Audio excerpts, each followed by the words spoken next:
आपका नाम भाई? अक्षय उंदरे। कहाँ से? महात्मा रोड शाहपुर। कितने साल से पकड़ते सांप?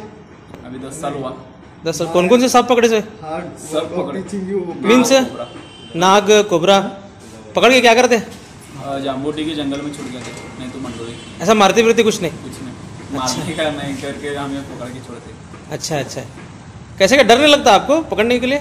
नहीं, आदत हो गई। और कितने साल से पकड़ते? 10 साल। कितनी थी उम्र आपकी उस वक्त?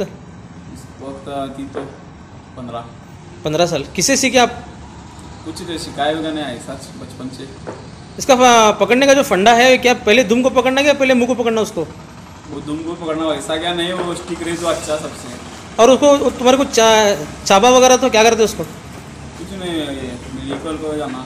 ट्रीटमेंट उसका है तो यानी नॉर्मल चाबे तो जहर नहीं चढ़ता उसका? नहीं। चलो फिर भी टीटी का इंजेक्शन लेना। अच्छा है, चलो थैंक्स। पकड़ते रहो, लगे रहो, कीप इट अप।